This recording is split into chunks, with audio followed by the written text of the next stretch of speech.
தமிழ்நாட்டில் IS பயங்கரவாத அமைப்பு தலைவன் இளைஞர்களை மூளை செலவை செய்தது அம்பலம். சென்னை மற்றும் மயிலாடுதுறையில் 15க்கும் மேற்பட்ட இடங்களில் தேசிய புலனாய்வு முகமை அதிகாரிகள் சோதனை நடத்தி வருகின்றனர்.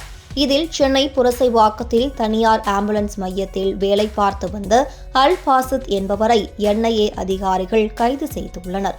அல் பாசித் IS அமைப்பின் தமிழ்நாடு தலைவராக இருந்துள்ளார்.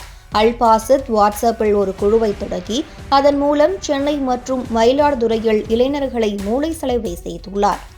இதனை கண்டுபிடித்த NIA அல் பாசித்தை மடக்கியுள்ளது. அல் பாசித்தின் சொந்த ஊரான மயிலாடுதுறை மாவட்டம் திருமுல்லை வாசலில் உள்ள அவரது வீடு, அவரது நண்பர்கள் வீடுகள் என 20 இடங்களில் NIA தீவிர சோதனையில் ஈடுபட்டுள்ளது. மேலும் கைதாகியுள்ள அல் பாசித் மயிலாடுதுறையை சேர்ந்த இகாமா சாதிக் பாஷா என்ற மற்றொரு IS பயங்கரவாதியுடன் தொடர்பில் இருந்துள்ளார். மயிலாடுதுறையை சேர்ந்த இகாமா சாதிக் பாட்ஷா மீது 20க்கும் மேற்பட்ட வழக்குகள் உள்ளன.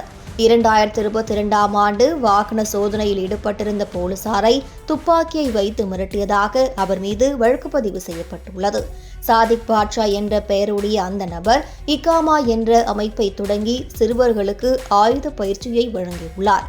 கடந்த சில தினங்களுக்கு முன்புதான் திருபுவனம் ராமலிங்கம் கொலை வழக்கில் 6 வருடங்களாக தலைமறைவாக இருந்த பாப்புலர் ஃப்ரண்ட் ஆஃப் இந்தியா அமைப்பை சேர்ந்த அப்துல் மஜித், ஷாகுல் ஹமீத் ஆகிய 2 பேரை தேசிய புலனாய்வு முகமை அதிகாரிகள் கைது செய்தனர். இந்நிலையில் தற்போது அதிரடியாக IS அமைப்பின் தமிழ்நாடு பிரிவு தலைவர் அல் பாசித் கைது செய்யப்பட்டுள்ளார். இந்தியாவில் தடை செய்யப்பட்ட பயங்கரவாத அமைப்பை சேர்ந்தவர்கள் திண்டுக்கல்லில் சாதாரணமாக நடமாடியது குறித்து பாஜக மாநில தலைவர் அண்ணாமலையும் விமர்சித்திருந்தார்.